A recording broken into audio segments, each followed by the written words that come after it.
They're the unsung heroes of every Olympics, volunteers who come from near and far on their own dime to help steward fans and athletes alike.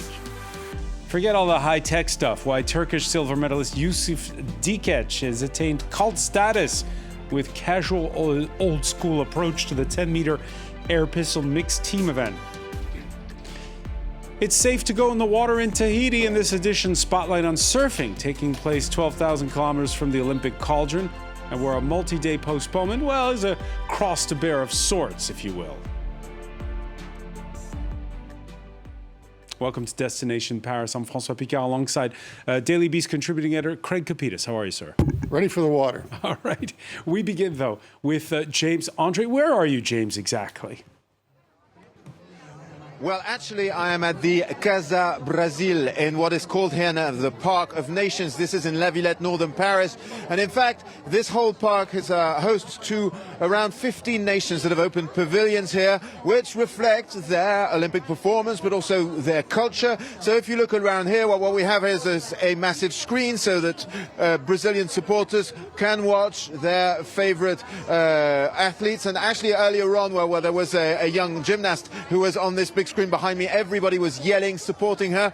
And you can also eat Brazilian food, play Brazilian sports. I mean, there is a beach volley stand here where people can try the sport. There's also some video games that can be played. And there's a pavilion that really showcases the culture of Brazil in a large tent, which is right next to me. This is one example, but if you go to the Netherlands, they've actually rented the whole of the Zenit, which is one of Paris's main venues when it comes to concerts, and they've opened something which is thousands of square meters large. This one here for Brazil is free. Actually, the one for the Netherlands you have to pay for. But I was speaking to a supporter earlier on. His name is Justus, and he was telling me that he loves these places because it's a place where you can meet supporters from your same country, where you can meet the athletes. And he was hoping to meet a rowing athlete that he follows back home, and also that it's a place, obviously, to have great parties. And you can tell here that this one is particularly successful. A lot of people are interested in Brazil, a lot of Brazilian supporters as well, who indeed enjoy meeting up here.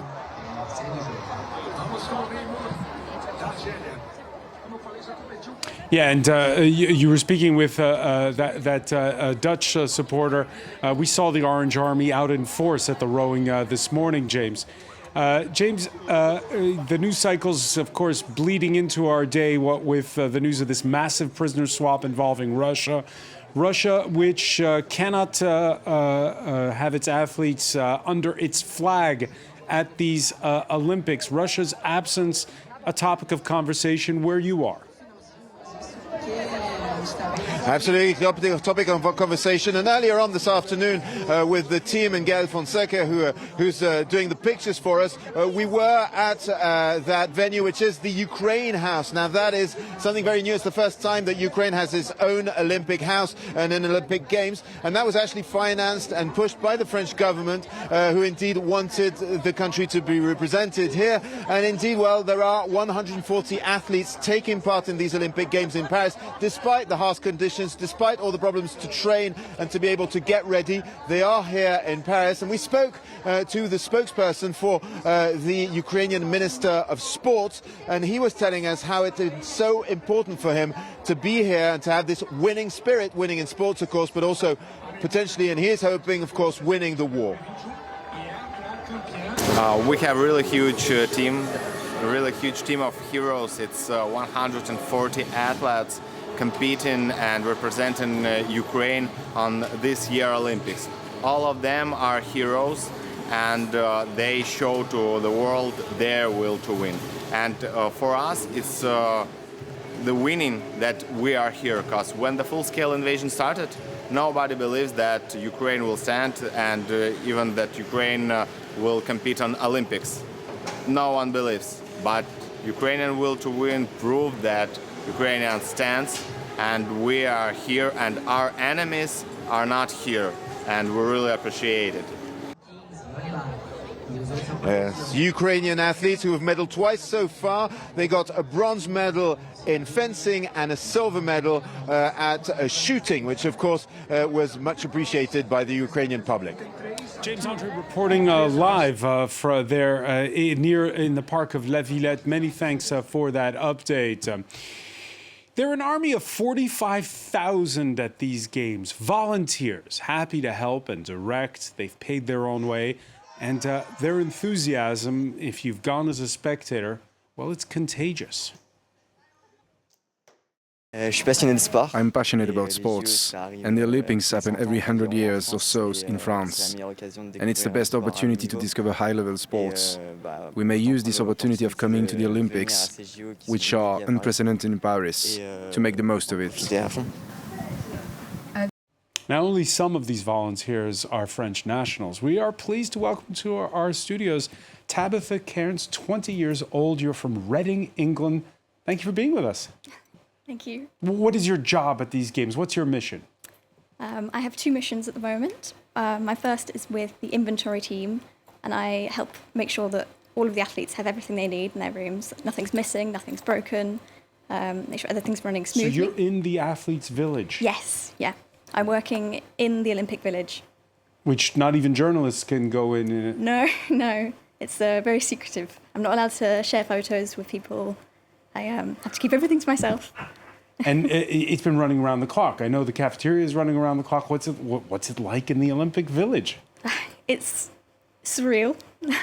It's Is it a quiet place or a loud place? It's loud now. A few weeks ago, it was very, very quiet, and suddenly it's become very, very busy with everybody arriving and everybody getting excited about their events. And tell me about some of your days. What have you been doing? So I have afternoon shifts, so I start my day at 2:00, and I come in and I sign in with my team, and I go to the volunteer centre. I make sure that I've got everything I need for the day, and I'm sent off with my teammates, and we're given missions, which we have to get done within a certain amount of time, and it changes every day because certain countries arrive and they depart, and it has to be doing all sorts of different jobs all throughout the day. It's a very important mission, and you show a lot of enthusiasm when you're there. Tabitha, you're a French major, so language is not a problem for you. Is there a problem if you don't speak French and you're a volunteer? Not a huge problem. A lot of our briefings are done in both French and English, so you can speak either language. It's very, very helpful to have a good level of French, though. Craig Copetas, you were telling us before the games began just how important volunteers are. Oh, they're hugely important. The games couldn't happen without people like Tabitha. And she's a good volunteer. I was trying to pick her brain before we came on about what was happening in the village. She didn't give up a thing. The IOC and the organizers should be very proud of her. Don't talk to journalists. You're right. No, look, Tabitha also has the best job at the Olympics. I've known so many volunteers over the years. It's something that remains with you forever. It's just great. And I was speaking with one volunteer this morning. She said they're given tickets for one event during the games. She got football. She said it's okay, but but she would have liked to have seen maybe a different kind of event. Have you been offered a ticket for an event? Unfortunately, not so far. I think the events are being offered to people who work in the stadiums. So because I'm in the Olympic Village, I'm kind of not in that part of the Olympics. Will you be able to sneak out and see something? Or? I hope so. Tell me about the Olympics, when you first discovered it and when you first decided you wanted to be a volunteer. I think I've always wanted to be involved in the games since it was in London in 2012. It was a really big thing. I was really, really young. So Reading is like an hour west of London. Yes, yeah. Did you, in 2012, did you go into London? No, I didn't, unfortunately. I wish I had. But I'm making up for that now with being in the thick of the action. But I signed up a couple of years ago now. Signed up to the mailing list to be a volunteer. And it's a long process, but it's one that's worth it. Definitely worth it. Yeah. And you're enjoying the French capital. That's great. I love it. Cairns, thanks so much for stopping in. While France basks in the glow, by the way, of Léon Marchand's 2 gold medals, that's a name you must have heard, Tabitha, a lot over the last 48 hours. It's everywhere. It's omnipresent. People are calling him the Little Prince. Some are calling him King Léon. He won 2 gold medals in 2 hours on Wednesday evening. The 22-year-old Frenchman already back in the pool on 4 hours sleep this Thursday. That was for heats. He'll be in action shortly in the men's 4x200 individual semifinal medley.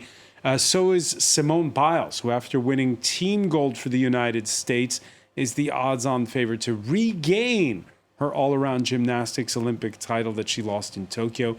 No French competitors in the final, not after Kélia Namour, raised in the Paris suburbs, fell out with the French Federation. The 17-year-old competing for Algeria, Selena Sykes reports. It's a big loss for the French Gymnastics Federation. She was representing them as late as 2023. That's when she decided to switch her allegiances because of a row regarding several things, the moving of her training, the location of where she was training, but most importantly because of an injury that she picked up, which led to accusations of overtraining by her coaches. And then when she got the all clear from her own doctors, well, the doctor for the French Federation refused to give her the all clear, and that seems to be in the final straw for her. That's when she decided to represent Algeria, which is the home country of her grandparents. She is the big favourite, not here this evening in the all-around individual competition, but it could well be that she gets Algeria's first gold ever in a gymnastics competition on the uneven bars, where she finished first in the qualifiers. It's not always about finishing first. And while others don high-tech gear and use the latest techniques to gain a competitive edge, Turkish silver medalist Yusuf Dikec redefined nonchalance with his old-school approach to the 10-meter air pistol mixed team event. He even wore his regular prescription glasses. Here you see he's been talked about. There you see he's got his hand in his pocket when he lines up to shoot. And 51 years old he is. Craig Copetas, you've been paying attention to Turkish media this Thursday. And it's, by the way, it's beyond Turkey. He's a hero everywhere. It's astonishing that the most astonishing sports moment at the Olympics, one of the most astonishing, takes place in a venue that has the cheapest seats of all the seats you can buy at the Olympics. Everyone's crazy about this guy. They're saying he's trained. He just shows up with one hand in his pocket and shoots. You know, it's like he has this look on his face. If you let me sleep for another 15 minutes, I would have come out and won the gold. But there's people are out there saying, you know, he trained Dirty Harry, James Bond, and John Wick. There's talk going around that Tom Cruise has called him to be in the next Mission Impossible movie. Only at the Olympics would a retired Turkish police officer, a gendarme who had been in a few other Olympic games, come and do this. But he was out of a John Wick movie. Everyone loved this guy. He was terrific. Leo McGuinn is with us from our sports desk. Leo, what do you make of this? I mean, we've been talking so much. We've seen the swimmers come in with their mittens so that they don't lose any body heat and everything. We saw the high-tech glasses of his competitors, and here's this guy wearing his regular prescription glasses. It sort of felt like he was giving the middle finger to all the high, technology that everyone uses, and the more and more we get into Olympics, the more and more technology is. But he didn't need any of that. It was so good. There's something about shooters, isn't there? I don't know if you saw the South Korean Kim Yeji. She's gone viral as well for being called the baddest girl in the world. She won silver for South Korea. Very nonchalant as well, hand in her pocket. It's something about shooters. I guess you've got to keep your heart rate pretty stable to be able to compete at a high level in shooting, and they do seem to be pretty cool characters. This guy Yusuf Dikec, just seems like he could be your uncle who's just come in on a Sunday afternoon, and he just comes home with a silver. Just comes home with a silver. It's not bad. With his partner. Let's not forget it's a his mixed partner. team event, exactly. Anyway, blame Tropical Storm Carlotta. The Olympic surfing competition, staged 12,000 kilometers away from the Seine in Tahiti, saw consecutive day postponements. It's back on, it seems. Of course, there are worse places to stand around waiting for the waves to cooperate. Then a Pacific island, Australia's Molly Picklum concurs. This is her Instagram page from what she was up to on Wednesday. Her compatriots who decided to go fishing also in agreement about how those lay days sure are tough when you're in Tahiti. Meteorologists say they deal all the time with these annoying delays. Yeah, so we provide the forecast guidance, the decision support service to allow them to hopefully make the best calls possible on when to run the event. And there's a 10-day window, and we've got 4 days to run all the way through the event. So in a perfect world, you get 4 really great days of surf like we had on Monday morning, but that doesn't always happen. And the competition back on Craig Capiz. I'm not sure if it's Thursday or Friday over there. It's so far away. 10,000 miles away. One of the most legendary surfing spots in the world, and also the most dangerous of all Olympic sports, because that is a shallow bottom reef. Anyone who surfs will know what that means. Basically, and it's coral. So if they fall off their board and do a tube stake, they can get seriously injured. So this is really dangerous stuff. Right now, they're looking at waves between 8 and 12-foot tubes, but the waves there can go as high as 40 to 50 feet. And you still have a lot of people down in Biarritz where they have the surf festival wishing they had done the surfing down there. Should they have? Well, it's the home of French surfing. Back in 1956, the actress Deborah Carr, who probably few remember, Academy Award winner, she was married to a French actor by the name of Peter Vitrel. They lived in L.A. They were here for a movie. Peter went swimming out in the surf on Biarritz Beach with his board. A fellow by the name of Michael Barlon, a machine tool operator, walked by and said to Deborah Carr, "What's that?" And she said, "He's surfing." So Barlon opened France's first surf shop, made surfboards, still around today. There's now 30 or so French surfboard manufacturers. And if you go to the fancy hotel down there, the Hotel de Palais in Biarritz, the concierge will rent you a surfboard, and he also knows what a tube stake is, which is pretty remarkable. Yeah, and that's happening down on the southwest coast near the Spanish border. But of course, this surfing competition, again, taking place, they made the decision to stage it in Tahiti. We talk about iconic moments. Well, this is an iconic, this is a French news agency, AFP photographer, Jérôme Brouillet, who caught the surfer Gabriel Medina. And this picture is, I guess, one of the elements, Leo McGuinn, that went viral at the start of the games. It's a bit of an asterisk having, though, the surfing the other side of the globe, literally. It is a little bit, and of course, it's the furthest away that an event has ever been held from the host country or the host city in Paris. But it does also feel, Tahiti and it is part of France, so I don't see why it shouldn't be held there. It does feel like we forget about it a little bit, though, because it takes place so late. It takes place in the middle of the night. We kind of wake up to what's happened during the night. I feel that's maybe the biggest shame of it, but I don't see why it shouldn't be held. Well, the problem with Biarritz and South, which has great waves in the winter, great place to go surfing, you're only looking maybe at most 5, maybe if you're lucky 6 feet down there during the summer because there's no storms out in the Atlantic. But in a lot of ways, you're looking at big wave riding out in Tahiti, okay? In Biarritz, it'd be small wave riding. It might be a little more tricky for, the surfers, but for the television audience, you want Tahiti. I mean, that's the place to be. Teahupo'o is a legendary surfing spot. In fact, the French weren't even aware of it until long after they discovered Biarritz. And I'm told that the U.S. team has a reserve competitor. Maybe we could show the picture of him right now, who's raring to go. There he is. That's a big board, by the way. Yeah, that's a longboard. That's what we used to ride, a Bain longboard. Easier to ride. The people today, the surfers today, they're riding shorter boards. But as you get older, you need a longer board. Back in my day, there was no short board. You rode a 10-foot board. Lots coming up in a little over 1 hour's time with Leo McGuinn, including France getting a passion for, don't call it ping pong, table tennis. Table tennis, not ping pong, table tennis. Yeah, it's incredible, the stories of the Lebrun brothers. Felix winning today. He's only 17 years old, but he's already the third ranked player in the world. He's through to the semi-finals, and the passion we see for it, it's been like football crowds at these table tennis matches. Yesterday we saw Zinedine Zidane there. Imagine saying at a regular table tennis event, seeing... let's face it, for somebody who looks like a science geek. I didn't say that, François. You said that. I think he looks like an excellent table tennis player, but he wears his horn-rimmed glasses. Yeah.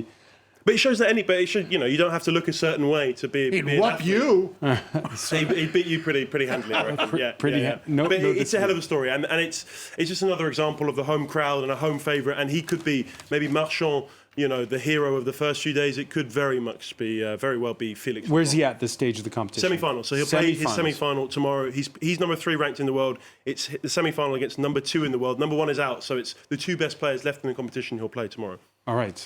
The final before the final. Leo McGuinn, you'll have a lot more for us, including, of course, Simone Biles in the gymnastics. That's coming up in 1 hour's time. That's it for this edition of Destination Paris. Thank you, Leo. Thank you, Craig. Thank you for being with us.